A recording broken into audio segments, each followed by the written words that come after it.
welcome to a new episode of Combined Impact. Today we are going to be talking about being non-binary. For that we have two lovely guests who have joined us today for this two-part episode actually. They will be introducing themselves of course in a bit, but we wanted to obviously give a short intro into what you can expect in the upcoming episodes. What is that? Let's get our S because it's multiple. That's what that's right. Yes. Oh my god. It's been a while. It's been a while since we've released an episode, so we're excited to get back to it. And maybe as you can notice, we sound different. It's because we're actually using a microphone right now. Yeah, it's about time. I mean, technically we're borrowing a microphone. Folks. True, we didn't even buy one, but that's beside the point. The most important fact here is that we're using one. So I hope this will enhance your listening or hearing. I still don't know which one to use. Hearing pleasure, listening pleasure. Anyway, I hope it enhances your pleasure is the point. Ooh. That's not the nature of this episode, No. by the way. It's a pretty I think it's a good episode. It's a very good episode. I think it's one of our best episodes yet. Very proud of this one and how it came out to be. And of course, you're not biased at all. I'm not biased at all.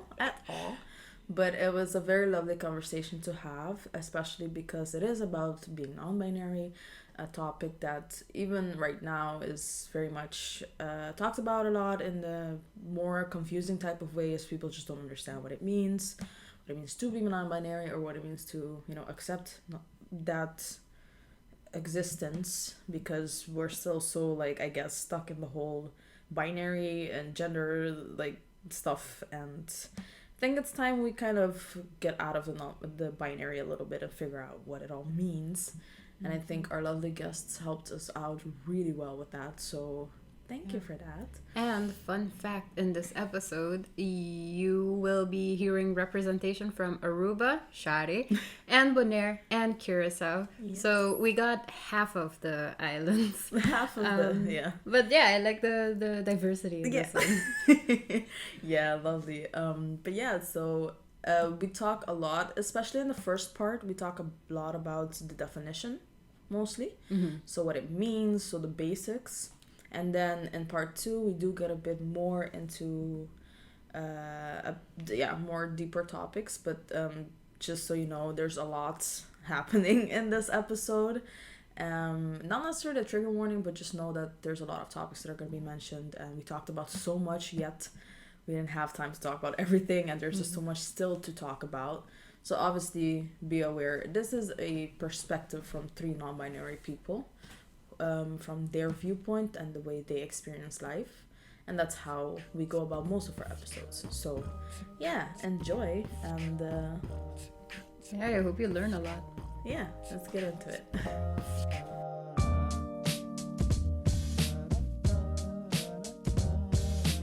Alright, so on today's episode we are actually going to be talking about the topic of being non-binary. We have guests for that.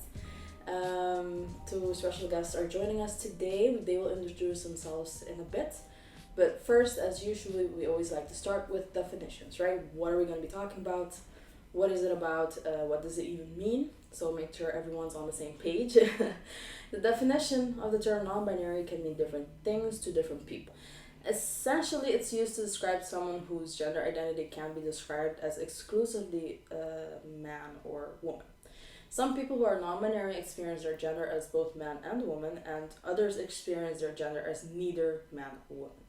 Non-binary can also be used as an umbrella term, encompassing many gender identities that don't fit into the man-woman binary, basically. To be a non-binary person is simply, essentially, exactly what it sounds like. To identify yourself and your gender as existing outside of the binary definitions of man or woman, masculine or feminine. So now that we're all on the same page, we would like to first start off with introducing our guests for today. So we're going to start with Kenny. Would you like to introduce yourself? Yeah. Hi, my name is Kenny. I'm 25 years old. My pronouns are she, they.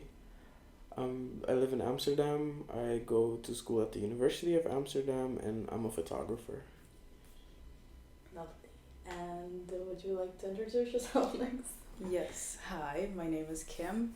My pronouns are they, them, and I'm 29 years old. I am a CrossFit coach. I work in the fitness industry, and I also am a pre and postnatal fitness trainer. So, for people who are pregnant or already gave birth, I guide them basically in a safer way to regain their health. Alright, that's cool. I guess it's only fitting if you also introduced yourself. Yeah, I mean that was also the whole point of, of our new rebrand, because hopefully by this time we already have our new look and our new cover, and I guess the whole point behind the cover was just basically me changing my image of the cover. I'm Shari, my pronouns are he, them, and well, I mean, you know me, but yeah, that's I'm, I guess, reintroducing myself in that way to our listeners. And yeah, so. Age, what do you do? Oh my god, do I have to say that again? Okay, so I'm 27 now, actually, just turned 27. Sorry, I just got a flashback from when we recorded our first episode. It was just it was also my quarter life crisis, my 25th birthday. And oh my god, Plot was still going on. It's still going on. It's been a continuous. It's just, at least it's going strong. It's at least I can continue something. But anyway, love it. Consistency, yeah. Yeah, I'm 27 now. Things haven't changed much. Besides, coming out and all that. But so like I guess basically, yeah, like what else is new? I'm teaching still now. Yeah, now actually, for a while already. Social studies, hopefully history in the future too. We're doing a bunch of different projects that you've pretty much seen probably come by our social media. The only thing that we posted about last year. Literally. Yeah, we kind of like have to pick up recording again, basically. But yeah, so that's about it. And I guess we could start with getting into the actual conversation for today. And like we mentioned in the intro, I'm mostly going to just be taking the role of asking the questions. So no need for introductions. Okay, so we can start with the first question already. And it's actually, when's the first time that you heard about the term non-binary? Was it an immediate aha moment, or did that come later? So did you understand non-binary and later you're like, wait a minute, I think that's me? For me, I think the first time I came in contact with it, I knew immediately that, hey, I think this is it for me. And that was 2018. Yeah. Before that, I had thoughts and a bunch of questions, but the term itself really helped me understand everything better. And that was thanks to this site that I came across. The internet? The internet, with online psychologists helping people within the LGBTQ plus community with anything that they are struggling with, mainly gender identity.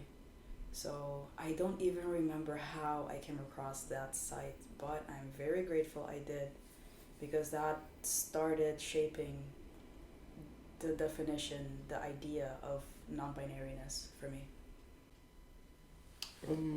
I honestly don't remember when I came across the term, but I would say that I've been pretty queer my whole life. I always knew that I wasn't a quote-unquote boy or whatever society wanted me to be. And I always kind of rebelled against that, much to the dismay of people around me. And then a way that I found to cope was to kind of invent this alter ego who was a girl and had all of the traits that I wanted but couldn't have because I was a boy. And so I kind of had almost like a split personality. But then as I kind of grew up and came more into my own, she slowly started to disappear and kind of absorb into who I am today. And I say that all to say that, like, at some point I was experimenting with the idea of being gender fluid. I thought maybe that's what it was, or I mean, I still to this day haven't really fully figured out what my gender identity actually is.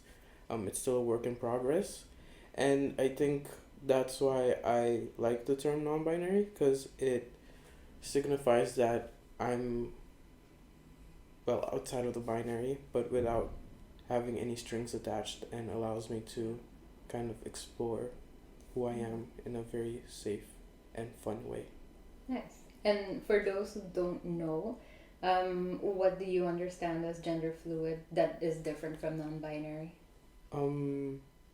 Well, gender fluidity is because, like, I mean, I always toyed around with the idea of like transitioning and stuff like that, but what kind of stopped me was I felt like I was still a boy, even though I felt like I was also a girl, and some days I would feel more boy and some days I would feel more girl, and so that's where the fluidity kind of came from, that I was just constantly swinging back and forth between the two.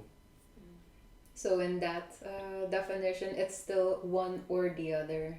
No, not necessarily. It can be one or the other, but it can be somewhere in between. It can be closer. It can be there, and it can be like, it depends on the day, really. Like, I can wake up and be like this that day, and then the next day be that. And I, well, had I meditated once. Once. Yeah. No, because like I don't know who's gonna be listening to this, and you know, so yeah, I meditated, and in that meditation, I kind of realized that I can be so many like combinations, you know, like I can be so many genders at once. I don't have to be like one thing. Like my gender, just like my personality and everything else, is so multidimensional that it could form multitudes. Like I can be like 1,000 versions of me, and that's okay. Wow. Blessed meditation, really. Yeah. Oh man, I wish I could do it. I cannot concentrate for shit. But that's actually interesting. I think that's also why we use non-binary as an umbrella term, because gender fluidity falls under that, and I didn't understand that as much as I did, and until I started exploring my own non-binariness, and then because I feel like that opened the door for me to understand that gender isn't a binary. It's not the one or the other. I started realizing it's a spectrum, really, and you can fall everywhere between that. And that's kind of like not how it started for me. For me, I definitely am a slow learner in that sense, or slow. I realize things later than maybe I have learned information from, I guess. Or how do you say that? You know, so you hear about it first, and later you're. And then my brain is like, oh, actually, wait, let's get back to this thing. Yeah. So, for me, I guess, I don't know. I think growing up, all of that was very confusing for me. Not because for myself, not only that, but because I didn't have enough information on it growing up. We also didn't talk about it. We didn't talk about being gay. We didn't even talk about, let's not even mention being transgender. It was very negative connotation towards these identities. And so I just put it out of my mind and didn't really try to understand it either in a way. And also I realized, because of course this is all reflections from after, right? But before, I realized I didn't have the words for it either, that I didn't know it was a thing at all. Like, oh, this isn't something this isn't what everyone feels. Okay, that's interesting. Or, you know, those type of things. And it was funny when you mentioned the whole, like, kind of rebelling against your gender in the beginning, because that's also what I used to do. But it wasn't in the immediate of I was rebelling against my gender, it was more I was rebelling against my mom. Because she really wanted me to be this pretty feminine, like, woman or girl that I was not, and I didn't like that. I didn't like the hyper femininity, or especially what it means on the island, right? So I rebelled against that, and I had my ways of doing that. But it was only later that I also realized why it bothered me so much based on that. And it wasn't after actually meeting a person that identified as non-binary in that time, which was Kim. I was like, oh shit, okay, this is an actual person. Then this is the first time it becomes like tangible in a way. It becomes real.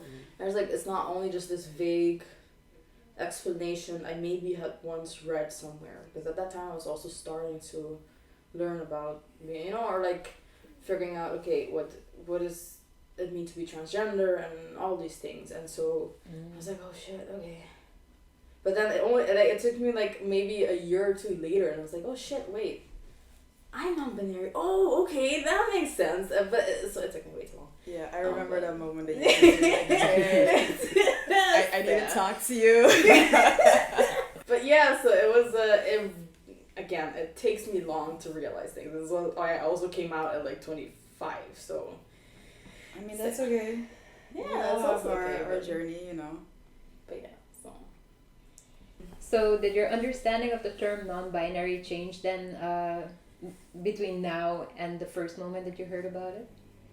Absolutely, yeah. Definitely for me, it continuously changes, if I'm honest. I still don't have it all figured out. And some days it causes me more distress than others, but I don't know. I think now I've kind of learned to let go of the need to define it as a specific, as a specific, you always have to have a very clear meaning to something. And I think for me, it's actually pushing me into realizing that we don't. Which is something I'm not good at, letting go of or not having control over certain things, and then for myself. But yeah, so it has been changing for me in that regards. For me as well. It was, I had this idea that it was just a vast thing, but it's non-binary. Like, it's not one or the other. It's either both or neither, or it can be so many things. As Kenny said, I wanted to add to that earlier. I've been looking for the PDF file. I have it saved since the day that psychologist sent it to me. The Genderbread Person. A very basic way to explain gender identity, gender expression, and biological sex to people who have less understanding of it. And if you look at that simple image, it's like very basic to explain non-binariness as well, or Or sexuality. Yeah, or orientation or fluidity, because you can be anything you want. It doesn't have to be one specific side of the spectrum. It can be one day, as Kenny said, it can be one day that you are the complete opposite of the spectrum. The other day, it's the other way around. It doesn't have to be a specific thing. And now I am understanding that. It took me a while to accept that people feel how they feel, including myself, and that it is okay to feel different on other days, that you don't have to feel the same way every day. So yeah, baby steps, slowly but surely. That acceptance is coming in, and that is giving me a lot of peace. Nice. I have to say. Is it the same for you? Yeah, probably. I think non-binary hasn't really changed. I think for me, trying to find, I suppose, an identity in the vast array of queer identities that kind of fit me. Non-binary is part of my identity, yes, it says something about who I am, but it's also not necessarily what my gender identity is. Mm-hmm. So that's why I don't think it hasn't really changed for myself, because it's just more so a way to explain to people quickly, hey, this is what I am, without having to delve too deeply into things. And I also think part of that is due to the fact that for me, I've kind of grown up or seen a lot of people that I don't know if they're necessarily non-binary. They never really came out and say it, but on YouTube and stuff like that. they kind of just moved freely and were themselves. And that in turn gave me confidence to be myself a little bit, and confidence in, I think, not really changing much of like how I see the world or how I see the term non-binary, because I felt like if a person can move through life just like being themselves and not necessarily having to label it or place it into a certain box, then I could do the same. But then, because Kim and Shari both identify as they, them, but you said she, they, what do the pronouns mean to you then? Or how do you see pronouns? I think again this kind of like is a continuation of my previous point. In some ways I'm pretty like old school queer, I suppose. That I never really cared about pronouns that much.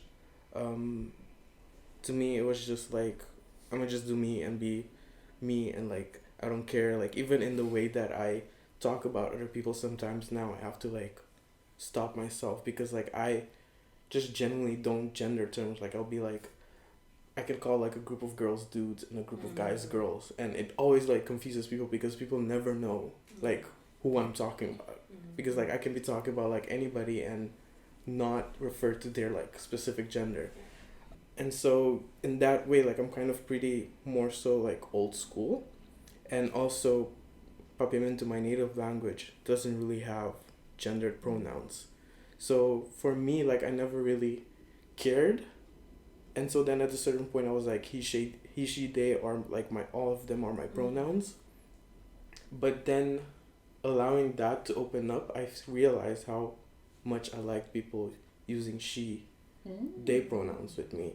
And so I was like, wait, maybe this is something tangible. Maybe this is something that will help me feel more comfortable. And then I kind of dropped the he, and now here we are.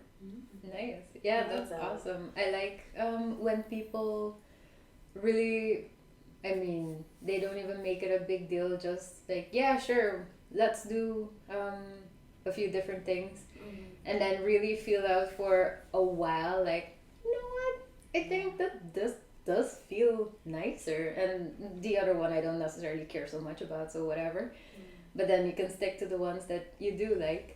And people just go along with it like that. I think that's the most important thing that the rest of us can do, just listen and respect.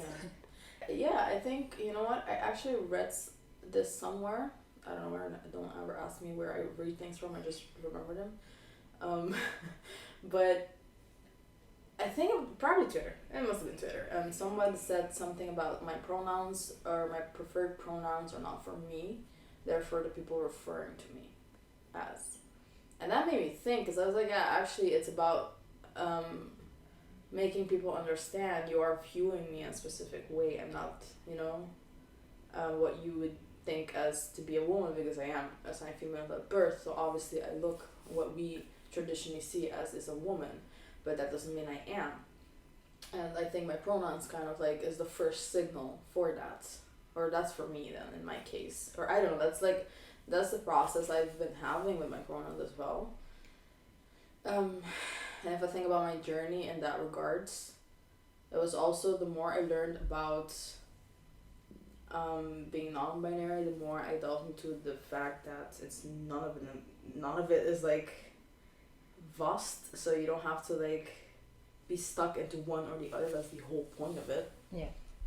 But also because it made me revisit my relationship with what I understand to be masculine and feminine, or femininity, masculinity and femininity, because in my head it's very traditional ways of how we grew up on the islands of what is masculinity, and at some point I'm like, I feel more comfortable in my masculinity, but all I know is toxic masculinity.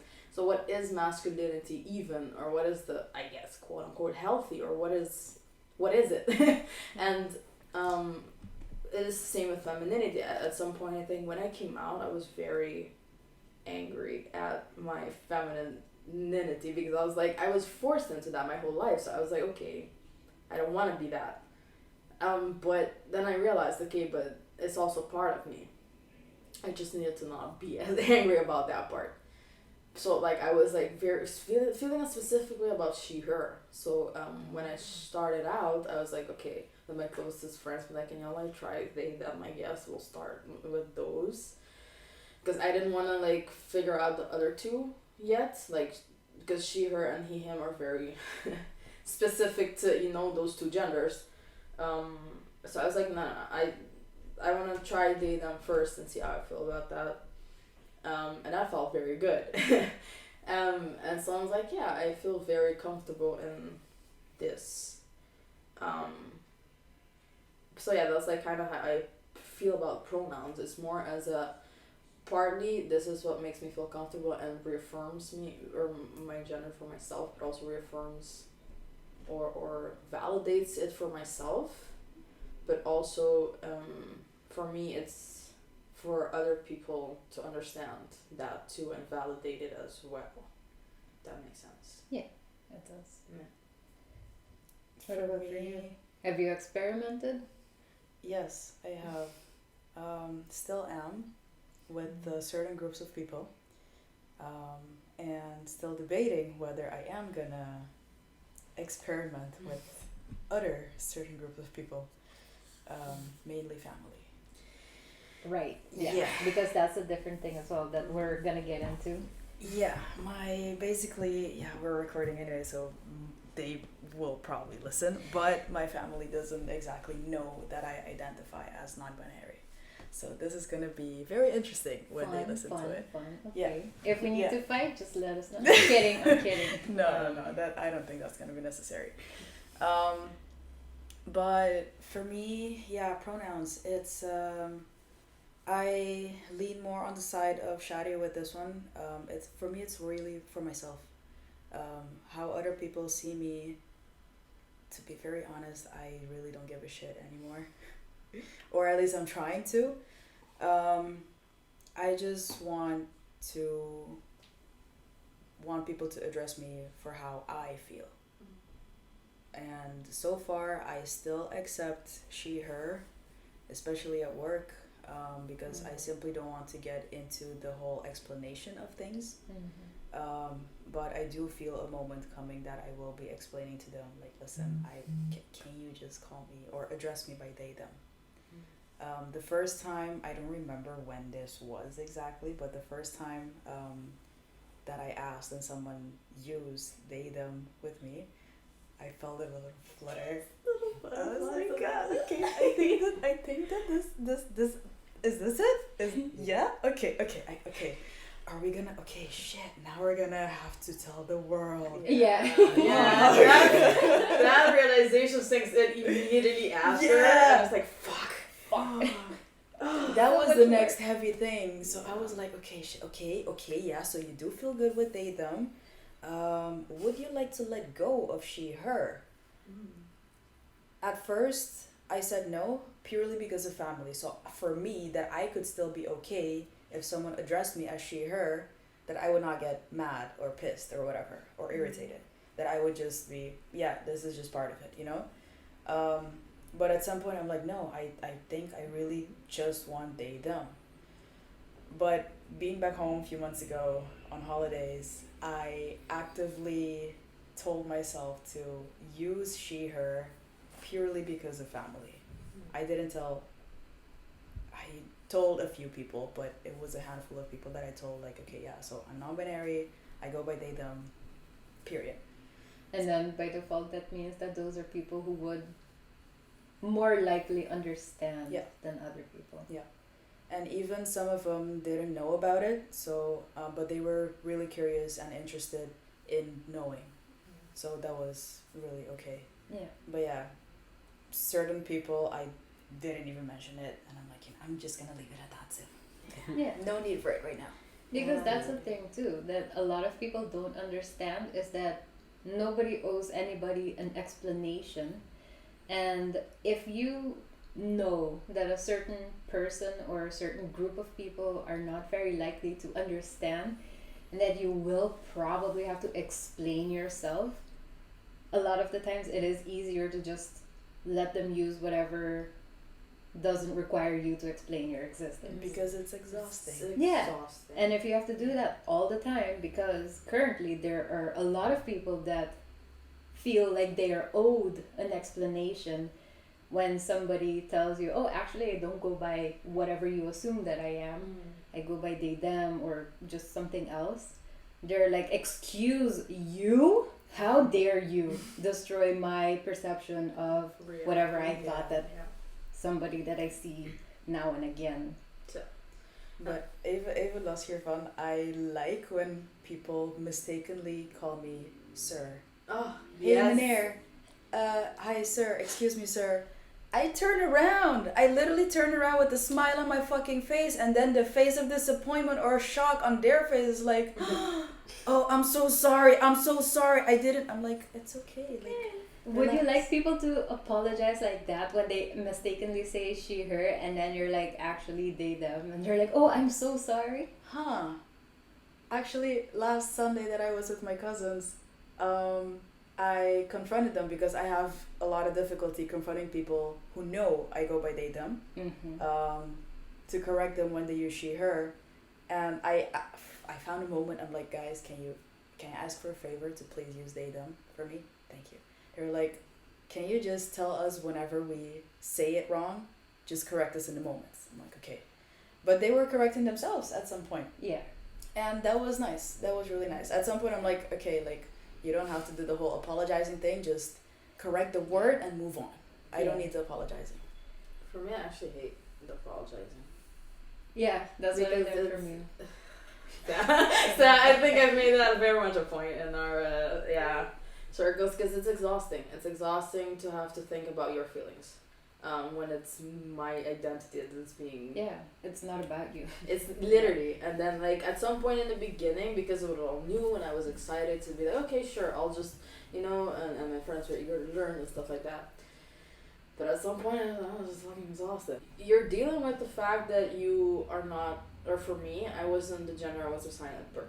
But I was I was like in a conflict with myself because I was now having to unlearn so much that I was force-fed growing up about gender, about all of these things, and being non-binary literally blows all of that out of the water.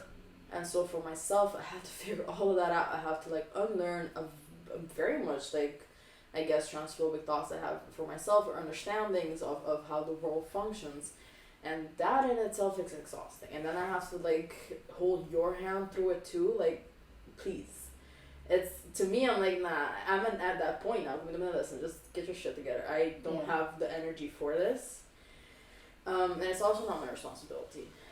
And look, I get it, like, I sometimes misgender myself, but it's just because you're so used to it, but then I just, like, immediately correct it. And for example, like that, this is not an invitation for people to misgender me, by the way, just putting that there, but it's just, we're all learning, and I understand that, but your learning has nothing to do with me.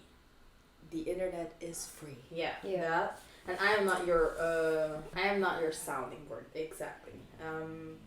So, like, what you gotta figure out for yourself. And yes, I mean, I get the instant reaction of wanting to apologize for misgender me.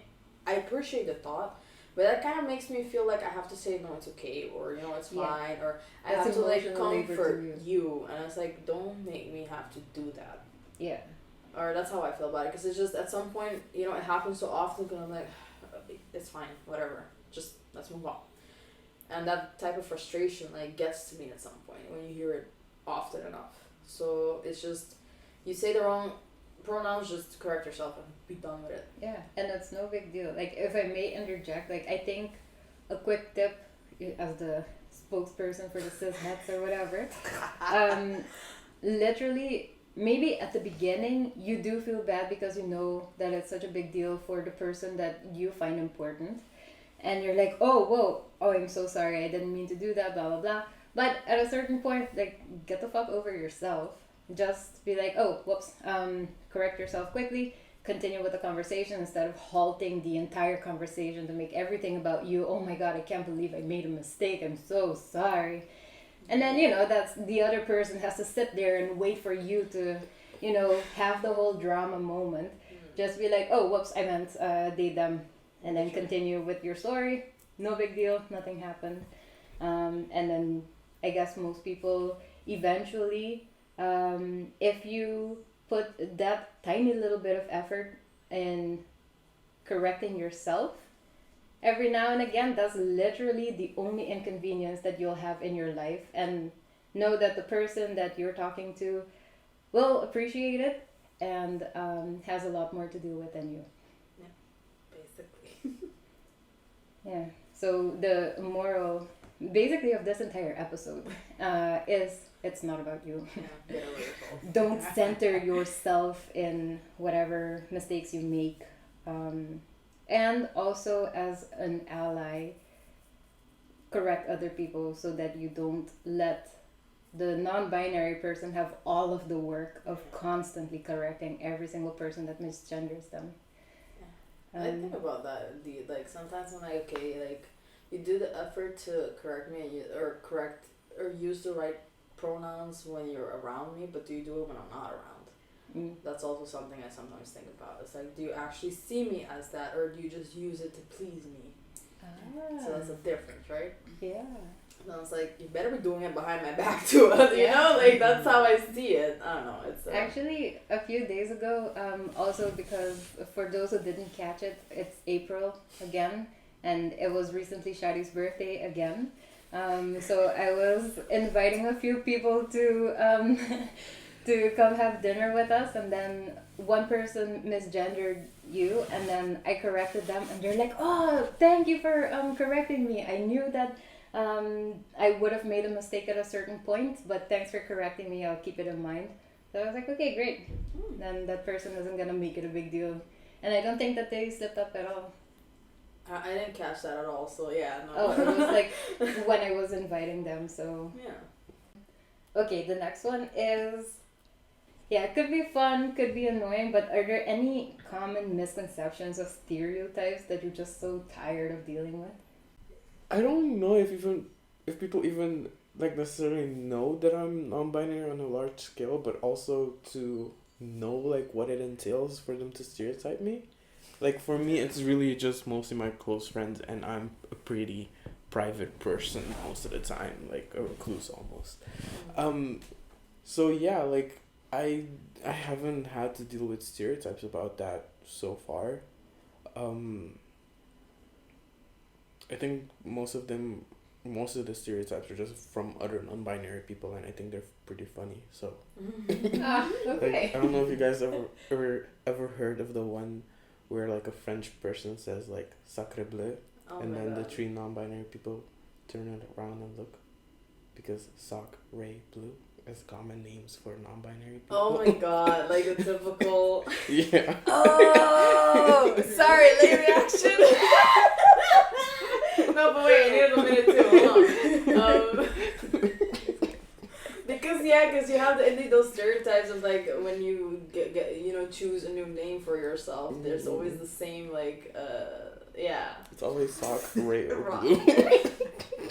You know the thing is, what I've been like the misconceptions or the stereotypes that get annoying to me has more to do on a, I guess, more racial scale, in the sense that people see non-binariness right now because it's only viewed in a specific way in media too, or the ones that are visible, right, are very much a very specific look. It's the white, skinny, short-haired person. Super androgynous, more masculine. And that bothers me because, well, I think that's also one of the reasons why I couldn't understand how I could be non-binary too, because I'm not that. I don't look like that. So I was like, oh, I guess like that doesn't make sense to me. And I also still have my very much feminine traits. And I do sometimes wear a lot of feminine clothing or stuff. And I was like, okay, but that's not non-binary, right? Like, I guess. But it's because of those kind of stereotypes that already was very visible. And there's also this, I feel like this thing in which white non-binary people are accepted more than black or brown but non-binary people. And they're more visible and are, just, yeah, basically that.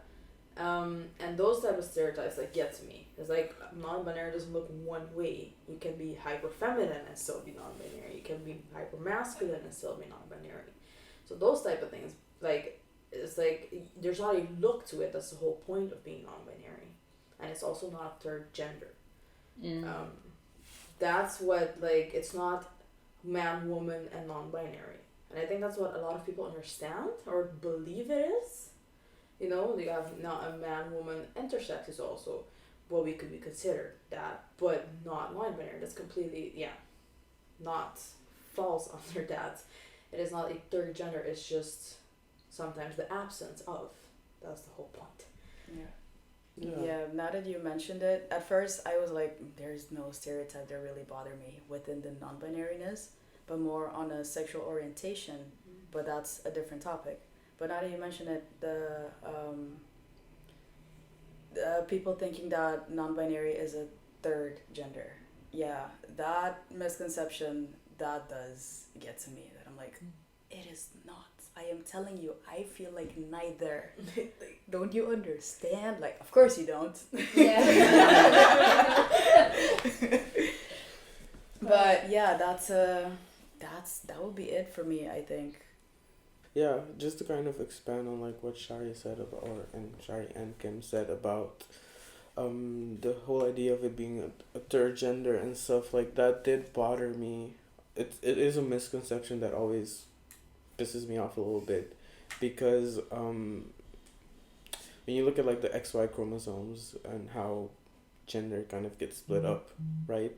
It's not necessarily so cut in forward. Like Shari already mentioned, you have intersex people, but also within those chromosomes it can vary wildly from person to person, and it's just kind of like white institutions just kind of threw together like this is man and that's woman, and just arbitrarily kind of made these two categories, right? But there are so many different possibilities within those two categories and outside of them. And I think when people say they're non-binary, they're saying that they exist outside of those two categories. And so that means that it opens up the door to have like thousands, hundreds, millions maybe of like new genders, and that's fine. Like, it's okay. Like, it doesn't have to be weird. It can just be like its thing on its own, and just the freedom to kind of express who you are and who you were always supposed to be, and not putting yourself in this like box, and even if it's like a third box. But that's the thing though, that now you mention it, like, like, if we look at, I guess, what's traditionally the gender binaries that we have, it's not even that new.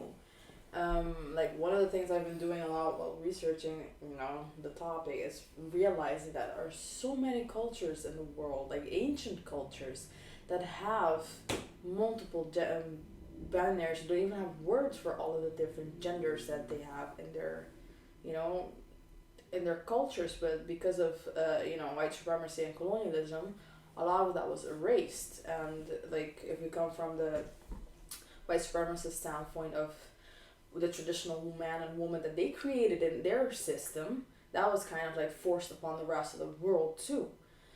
And I feel like that's, then you get into the whole white supremacy, colonialism.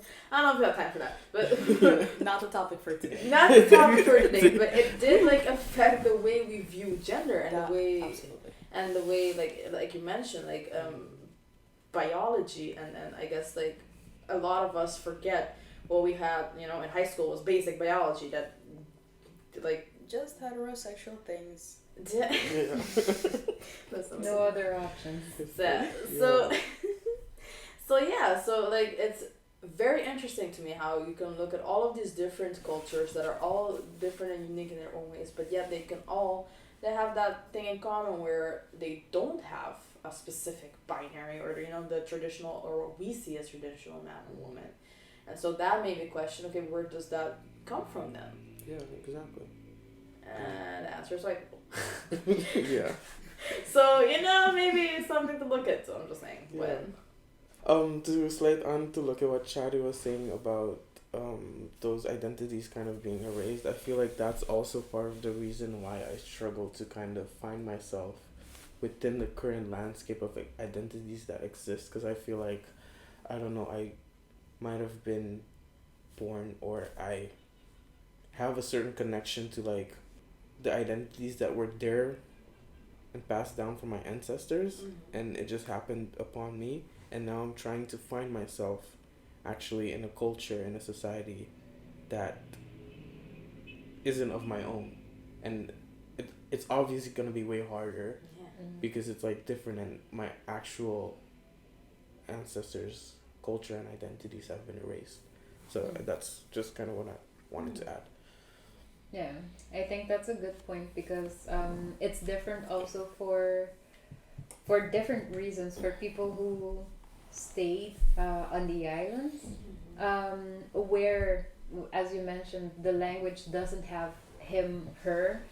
It's just e, and e refers to anybody. And if you really want to be super specific, you would say a woman or a man over there. But you would have to specify it extra. But you could just say a. Shout out Papiamento. Yeah, Papiamento for being gender neutral from the start. But at the same time, there's a whole lot of homophobia and transphobia and all kinds of phobias. So they find a way to make it work anyway. But then there's that, and then there's the ancestors as well. And now we're here, and you have to deal with... and we're queer.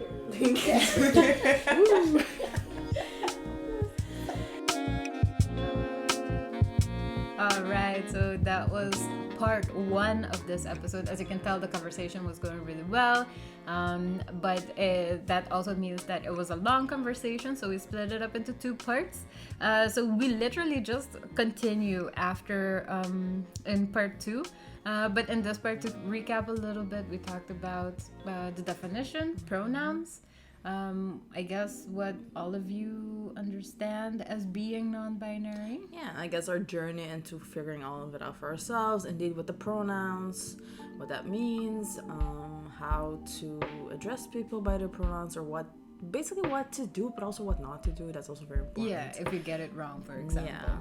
But in part 2, we do delve a little bit deeper into personal experiences as well, and I guess more personal things, I would say.